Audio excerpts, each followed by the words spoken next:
अस्सलाम वालेकुम। कैसे हैं आप सब? अच्छा, कुछ इस तरह की बात है कि आज से तकरीबन 10-12 साल पीछे जाएं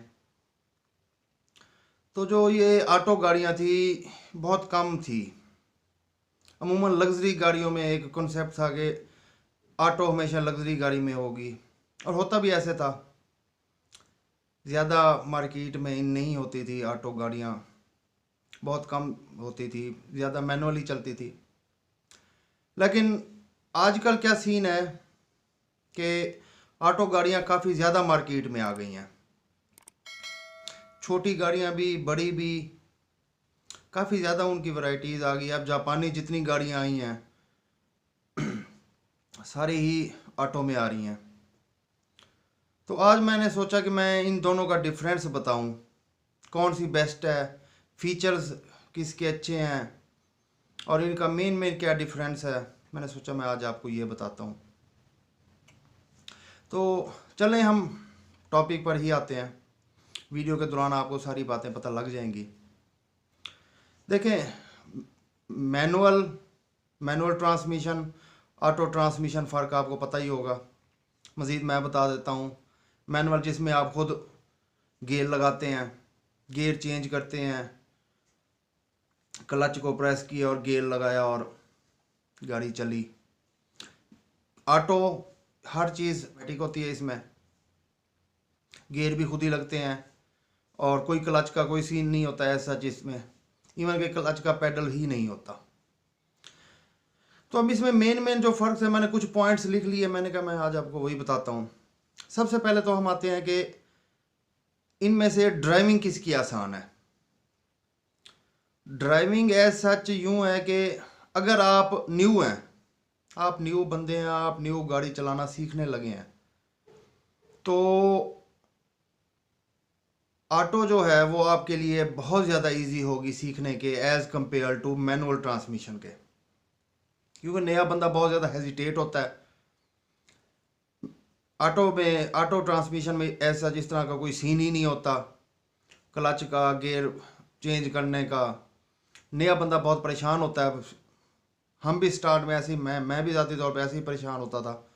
तो अगर गाड़ी आप सीख रहे हैं, पहली दफ़ा न्यू न्यू सीख रहे हैं, तो ऑटो बेस्ट है बजाय इसके मैनुअल के।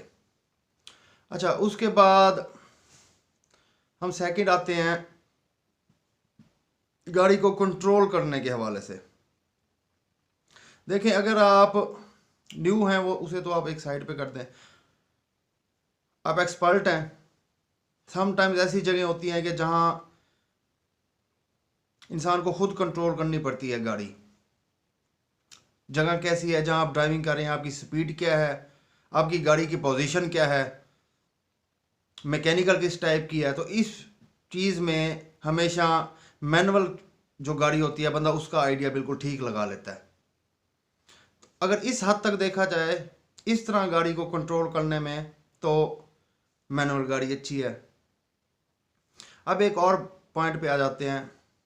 गाड़ी चलाने का एक मेन असूल है कि आपके दोनों हाथ स्टीयरिंग पर होने चाहिए। स्टीयरिंग आपकी गिरफ्त में होना चाहिए, आपकी अच्छी पकड़ होनी चाहिए, मजबूत होनी चाहिए। न्यू बंदा वो बेचारा गेयर लगाता है, कभी वो नीचे क्लच को देखता है, कभी वो ब्रेक को देखता है, बहुत ज़्यादा हेजिटेट होता है। उसके एक हाथ उसका लाजमी गियर के ऊपर होता है, एक हाथ से उसने स्टीयरिंग पकड़ना होता है। तो अगर इस ड्राइविंग के इस असूल को देखें तो उसमें ऑटो बेस्ट है। इस तरह इजीली वो ज़्यादा बेहतर तरीके से उसे कंट्रोल कर सकता है, स्टीयरिंग को ज़्यादा बेहतर तरीके से कंट्रोल कर सकता है वो। अब एक और बात, अमूमन शहर में, अमूमन मेरे साथ भी ऐसा हो जाता है। काफ़ी टाइम हो गया हालांकि मुझे ड्राइविंग करते हुए, बट समटाइम्स कभी कभार मेरे साथ भी ऐसा हो जाता है जहाँ रश ज़्यादा हो, गाड़ी बंद हो जाती है, कंट्रोल नहीं होती सही तरह, स्पीड का थोड़ा सा इशू आ जाता है, क्लच का इशू आ जाता है, ब्रेक का इशू आ जाता है। तो अमूमन ऐसा होता है कि गाड़ी बंद हो जाती है, बंदा हेजिटेशन में गाड़ी बंद हो जाती है। मैनुअल गाड़ी इस तरह का अगर सीन हो ऑटो के साथ, तो उसमें ऐसा कोई सीन नहीं है। क्योंकि ऑटो ने बंद ही नहीं होना। ऑटो की अपनी स्पीड है। आपने जब आपने ब्रेक रिलीज़ करनी है, ब्रेक छोड़नी है, तो हल्की सी पावर ऑटो में, हल्की सी पावर इंजन की तरफ से आ रही होती है। आप आहिस्ता आहिस्ता पाँव उठाते जाएंगे तो वो अपने आप चल पड़ेगी। जहाँ आपने रोकनी है आप उस दौरान स्पीड ना दें, चाहे जहाँ आपने रोकनी है वहीं आप दोबारा एक्सीलेटर को छोड़ के ब्रेक जैसे ही दबाते हैं वो गाड़ी वहीं बंद हो जाती है। तो ये इस तरह की जगहों में, भीड़ भाड़ वाली जगहों में, वहाँ ऑटो गाड़ी बहुत अच्छी है। अच्छा, अब इसके बाद हम आ जाते हैं मेंटेनेंस के हवाले से। मेंटेनेंस के हवाले से भी इनका मेंटेनेंस की क्या कॉस्ट है, उसमें क्या डिफरेंस है। देखें, ये जो मैनुअल ट्रांसमिशन होता है इसका गियर बॉक्स कोई इतना कॉम्प्लिकेटेड नहीं होता, सिंपल सा होता है, बहुत बहुत सिंपल सा होता है। इसके पार्ट्स बहुत सस्ते हैं, मैनुअल के स्पेयर पार्ट्स बहुत सस्ते हैं, जबकि ऑटो के उसका गियर बॉक्स और वो सारी चीज़ें ऑटो में होती हैं, बहुत ज़्यादा इजाफी एक्सेसरीज़ भी उसमें, पार्ट्स भी बहुत लगे हुए होते हैं, बहुत कॉम्प्लिकेटेड सा होता है, तो उसके पार्ट्स भी महंगे हैं। इस लिहाज से देखा जाए तो उसका एक्सपेंस ज़्यादा है मेंटेनेंस का ऑटो का। इसमें देखा जाए अगर ऑटो मैनुअल में, तो मैनुअल का गियर का मामूली सा काम होता है, वो हो जाता है। क्लच प्लेट है, क्योंकि उसमें तो क्लच का तस्वर ही नहीं है ऑटो में, इसकी क्लच प्लेट है। अगर आप रफली ड्राइव करते हैं, आप न्यू बंदे हैं, क्योंकि न्यू बंदा अमूमन क्लच, उसके ऊपर क्लच के पैडल के ऊपर उसका पाँव हमेशा रह जाता है। न्यू बंदे अमूमन ऐसा ही होता है कि वो अपनी हेजिटेशन के अंदर उसका पाँव रह जाता है क्लच के ऊपर। अगर आप क्लच प्रेस करके गाड़ी चलाते रहते हैं तो लाजमी बात है क्लच प्लेट ने ख़त्म होना है, वो एक्सपेंस आपका एक इजाफी हो जाता है। ये क्लच प्लेट का एक्सपेंस आपका ऑटो में नहीं आएगा, लेकिन फिर भी इसकी मेंटेनेंस सस्ती है मैनुअल की, ऑटो की ज़रा महंगी है। अच्छा, इसके बाद मेन चीज़ आ जाते हैं फ्यूल एवरेज पर। फ्यूल एवरेज मैंने आपको पिछले दिनों मैंने एक वीडियो बनाई थी VXR के डिफरेंस के बारे में, तो उसमें भी मैंने आपको बताया था कि पहले जो ऑटो में गाड़ियाँ जितनी भी थी, पहले जितनी भी आती थी, उनकी एवरेज इतनी अच्छी नहीं थी। उनके मुकाबले में अगर मैनुअल को देखा जाए तो मैनुअल की एवरेज अच्छी होती थी उनकी निस्बत। लेकिन आजकल ये जदीद टेक्नोलॉजी आई हुई है जो सुजुकी ने भी लॉन्च की, मैंने आपको उस दिन बताया, सुजुकी आल्टो में, जिसे auto gear shift Suzuki company कह रही है। ये टेक्नोलॉजी एज सच काफ़ी अच्छी फ्यूल एवरेज दे रही है, शायद मैनुअल से भी ज़्यादा दे रही है। क्योंकि वो मैं इसलिए कह रहा हूँ कि मेरा ज़ाती तौर पे ऑटो चलाने का तजर्बा 2 दफ़ा हुआ है। सुजुकी वैगन आर जो जापानी है, एक दफ़ा लॉन्ग रूट पे जाने का तजर्बा हुआ, लाहौर गया उस पर, तो वो मैंने ड्राइव किया, तो एवरेज उसकी 20+ में जा रही थी। मैं बहुत हैरान हो गया कि इतनी ज़्यादा एवरेज। फिर मुझे दोस्त ने बताया, फिर मैंने खुद भी कुछ वर्क किया तो पता लगा कि जितनी भी अब ये न्यू टेक्नोलॉजीज़ आ रही हैं इनकी वाकई एवरेज ऐसी आ रही है। तो आप ये कह सकते हैं कि जो भी न्यू ऑटो आ रही हैं गाड़ियाँ, उनकी एवरेज बहुत अच्छी है। अगर आप पुरानी, फॉर एग्जांपल आप कहें जी हम कोई मेहरान बनाते हैं और हम उस पर 660 सीसी का इंजन रख देते हैं और ऑटो करवा लेते हैं, उस 660 सीसी की ऑटो की एवरेज नहीं होगी अच्छी, बल्कि उसकी बजाय मैनुअल की एवरेज ज़्यादा अच्छी होगी। जो सुजुकी का मेहरान का अपना स्टॉक इंजन है 800 सीसी का, उसकी एवरेज ज़्यादा अच्छी होगी बजाय उस 660 सीसी के। बट ये जो न्यू टेक्नोलॉजी आ रही है इसमें एवरेज बहुत अच्छी आ रही है। अच्छा, उसके बाद एक मेन मैं आपको बात बताऊं, एक मेन पॉइंट है, आप शिफ्ट कर रहे हैं गाड़ी, ड्राइविंग अपनी शिफ्ट कर रहे हैं।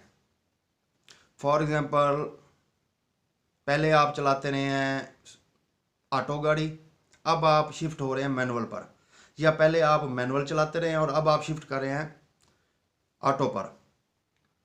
अगर तो आप ऑटो चलाते रहे हैं तो आपको मैनुअल पर शिफ्ट होने के बाद बहुत ज़्यादा परेशानी का सामना होगा।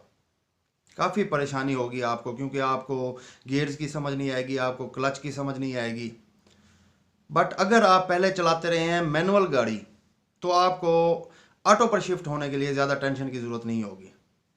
मैंने जब ज़ाती तौर पे पहली दफ़ा खुद मैंने ऑटो चलाई गाड़ी, तो मैं थोड़ा सा हेजिटेट हुआ। मुल्तान सिटी के अंदर से हम निकल रहे थे, तो वहाँ मैं थोड़ा सा हेजिटेट हुआ, क्योंकि जहाँ गाड़ी रुकती थी फ़ौरन मेरा पाँव प्रेस होने लग जाता नीचे, या मेरा हाथ गियर की तरफ जाने लगता। लेकिन ये है कि 5 या 10 मिनट के बाद मुझे उसकी समझ आ गई, और फिर उसके बाद मुझे कोई फ़र्क नहीं पड़ा, मैं इजीली ड्राइव करता रहा। इसकी बजाय अगर कोई ऑटो चलाने वाला बंदा मैनुअल चलाने लग जाए, उसे मैनुअल चलानी पड़ जाए, तो वो बहुत ज़्यादा परेशान होगा। तो ये भी एक फ़र्क है। एंड में हम आ जाते हैं प्राइजेज़ के हवाले से, कि इनकी प्राइजेज़ के हवाले से इनकी प्राइस क्या है। देखें, प्राइस रेंज मैंने आपको उस दिन भी बताया था, ऑटो में जितनी भी आ रही हैं इनकी कीमतें हमेशा ज़्यादा होंगी, क्योंकि एक ऑटो ही बहुत ज़्यादा महंगा आता है, आई थिंक काफ़ी महंगा आता है वो। इनकी प्राइजेज़ कम ज़्यादा होती हैं। मैनुअल में अगर आप गाड़ी लेते हैं तो उसके प्राइस सस्ते होंगे, क्योंकि वो इतनी ज़्यादा उसका ये गियर बॉक्स वगैरह और ये चीज़ें इतनी महंगी नहीं है जितनी वो टेक्नोलॉजी महंगी है जो ऑटो में यूज़ हो रही है।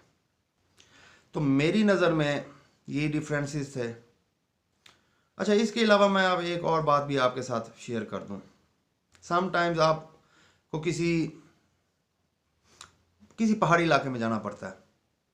अगर आप किसी पहाड़ी इलाके में जाते हैं, अगर तो आप बहुत एक्सपर्ट ड्राइवर हैं, तो फिर तो आप मैनुअल को इजीली मैनेज कर लेंगे, मैनुअल चलाएंगे आप। लेकिन अगर आप न्यू हैं, तो वहाँ आपको, अगर आप कॉन्फिडेंस के साथ ड्राइविंग करना चाहते हैं, तो ऑटो ही बेस्ट रहेगी। यही फ़र्क था मेरी नज़र में। मैंने मैनुअल के भी आपको बता दिए, ऑटो के भी बता दिए। अब ये आप पर है कि आप किस साइड पर जाते हैं। मेरी ज़ाती राय के मुताबिक ऑटो ज़्यादा मज़ेदार है, कंफर्टेबल ज़्यादा है, इजी ड्राइविंग है, कॉम्प्लिकेटेड नहीं है बहुत ज़्यादा।